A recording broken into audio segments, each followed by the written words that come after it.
Y este miércoles el presidente Juan Manuel Santos y el líder de las FARC, Timoleón Jiménez, resolvieron el punto que es lo que según han dicho el más crítico de la agenda de negociaciones de este proceso de paz en Colombia. Se anunció ahí un acuerdo de justicia que garantiza la no impunidad ni la amnistía, por lo menos en los crímenes cometidos por organización terrorista. A ver, queremos ahondar un poco más en este proceso. Nos encontramos con el analista internacional de la Universidad de los Andes, Juan Cristóbal Nagel, a quien le damos la bienvenida. ¿Cómo está?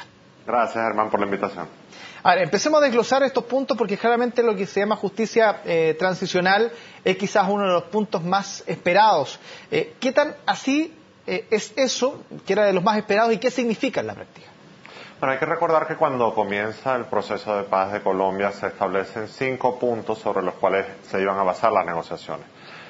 Los primeros 3 puntos ya había acuerdos sobre ellos, que eran básicamente participación política de la FARC, temas de reforma agraria y temas de reestructuración de narcotráfico, digamos, de desvinculación del narcotráfico. Esos 3 temas ya había acuerdos macro para ellos. El gran escollo que quedaba era sobre los 2 puntos que están relacionados. Uno de ellos es sobre la justicia y sobre la impunidad y sobre el proceso de compensación a las víctimas de la violencia en Colombia, y el otro sobre el fin de la movilización armada, si se quiere, el desarmamento. Y llevaban varios meses trabados en este punto tan importante. Por lo tanto, había cierta urgencia por parte de ambas partes en llegar a un acuerdo con respecto a este punto. Por eso, en ese sentido, este acuerdo, esta concertación de puntos o de puntos base para llegar a un acuerdo final, que todavía no se ha dado, es un paso sumamente importante para el proceso de paz. Ahora, desde el punto de vista de la garantía política, ¿existe en estos momentos la posibilidad de que este proceso se lleve para la tranquilidad en general de los colombianos, en términos de que se ha ofrecido, por ejemplo, el concepto de amnistía para ciertos tipos de delitos, excepto para las violaciones que sean graves a los derechos humanos? O también se ha establecido esto de los 20 años que pueden enfrentar los quienes no confiesen los delitos y sean declarados después culpables. En fin, hay una serie de puntos que dentro de este marco político que se ha generado en Colombia, ¿está la garantía para que esto se pueda llevar de una manera eficaz en los próximos meses? Bueno, obviamente, como dice el dicho, el diablo está en los detalles, ¿no? Se ha dicho que las personas que confiesen los crímenes pueden acceder a penas reducidas, creo que han mencionado de 4 a 8 años o de 5 a 8 años. En cambio, si no confiesan, pueden enfrentar penas mayores de hasta 20 años. El tribunal que va a juzgar estos delitos es un tribunal especialmente constituido para estos temas. Creo que ahí se mencionó la posibilidad de un centro de reclusión especial. En ese sentido, todavía quedan muchos detalles por cuadrar. Hay que tomar en cuenta también que el Parlamento colombiano probablemente va a querer saber un poco más acerca de los acuerdos a los que se han llegado.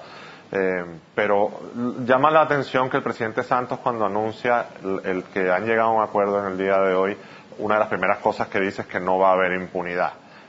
Lo cual es bien importante resaltar porque las encuestas últimamente han mostrado que el pueblo colombiano estaba muy a favor de que las FARC tenían que cumplir por lo menos los líderes de la FARC, tenían que pagar con cárcel algunos de sus crímenes.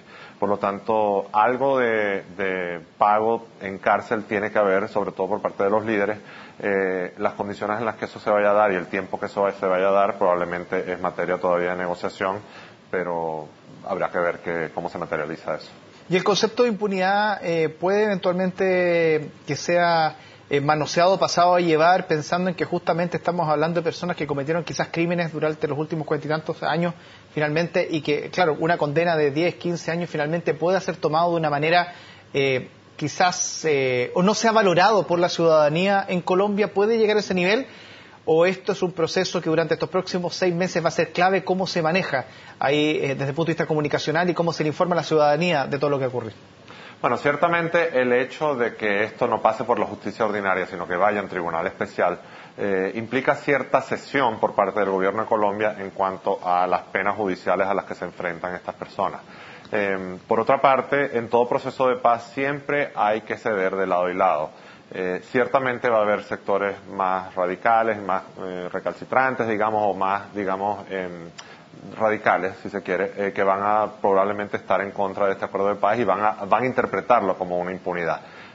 ¿Cómo la opinión pública interpreta al final la concreción de este acuerdo de paz? habrá que verse, habrá que esperar para ver.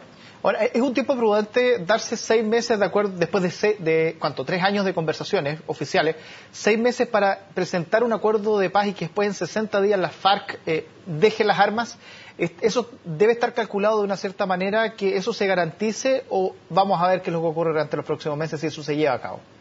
Yo creo que hay un ímpetu bien importante para que sí se lleve a cabo. O sea, el anuncio de hoy no hay que restarle importancia. Es un anuncio de un acuerdo en cuanto a las bases y en cuanto a ciertos puntos macro.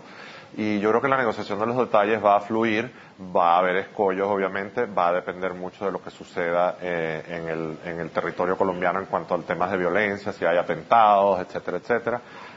Pero lo cierto es que yo creo que es un paso bien importante el hecho de que hubo este apretón de manos entre el presidente Santos y el señor Timochenko. Da una señal muy clara de que esto es algo bastante definitivo. Por lo tanto, yo creo que los colombianos que desean la paz y todos los que queremos de la paz en Colombia podemos estar esperanzados de que este proceso se va a llevar a cabo. Ahora, ¿existe la garantía que detrás de ese apretón de manos de Timochenko al presidente Santos esté toda la FARC y que no haya grupos que en algún minuto se puedan descolgar de esto? ¿Es tan así? Obviamente no existe esa garantía total. La FARC es una organización que, digamos, no se sabe bien hasta qué punto es jerárquica y hasta qué punto todos obedecen a las mismas jefaturas. Sobre todo tomando en cuenta el hecho de que aquí están metidos temas de narcotráfico, este es un conflicto de larga data, por lo tanto habría que ver. Obviamente también hay que tomar en cuenta que en Colombia hay otros grupos irregulares que siguen teniendo una cierta presencia en ciertas partes del país. Por lo tanto, este proceso continúa y es un proceso en el cual la paz se va construyendo. Pero no podemos decir que aquí había un quiebre definitivo y que ya Colombia no está en guerra, digamos. Es un proceso que todavía tiene matices y tiene pasos que hay que darle, pero el de hoy es un paso importante. Es que justamente se lo preguntaba porque usted tocó uno de los puntos que a lo que iba a llegar ahora, que es respecto a las drogas ilícitas, porque entre el gobierno y la FARC una de las cosas que se habría tocado este consenso en que se desarrolla ahí la sustitución y también la erradicación de los cultivos que sean ilícitos. Y en ese sentido, entonces, uno se pregunta si en estos 6 meses toda la FARC va a ir detrás de esto cuando sabemos el potente negocio que hay detrás de las drogas ilícitas. Sí, obviamente este es un punto en el cual ya han habido un acuerdo previo en cuanto a los procesos, a los pasos que van a seguir para la erradicación de los cultivos ilegales, para todo el tema de la tenencia de la tierra, etcétera. Obviamente la implementación de este acuerdo va a requerir una verificación internacional en este caso. Creo que se ha mencionado el papel de Uruguay, el papel de UNASUR en verificar que estos pasos se están llevando a cabo. Y yo creo que esto es cierto para todos los pasos y todos los puntos en los cuales ha habido un acuerdo, desde el tema de la participación política, pasando por el tema del desarme. Todos estos temas van a requerir una verificación internacional y ciertamente podría darse que ciertos grupos vinculados a la FARC se desvinculen del proceso de paz, en cuyo caso sería lamentable porque estaríamos enfrentando un escenario en el cual la violencia se mantiene, ¿no? Pero ciertamente yo creo que hay una voluntad política y hay un cierto agotamiento también de parte de la sociedad colombiana y de parte de las propias FARC en cuanto a este conflicto que ya lleva tantas décadas de existencia. Y pareciera que hay vientos de cambio en el continente. Cuba, por ejemplo, está abriéndose al mundo y por lo tanto, en ese sentido, yo creo que el momentum está a favor del desarme y de la habilitación y de la canalización de estos grupos hacia vida política más estándar, digamos. Juan Cristóbal Nayel, le queremos agradecer haber estado junto a nosotros esta noche. Que esté muy bien. Gracias, hermano.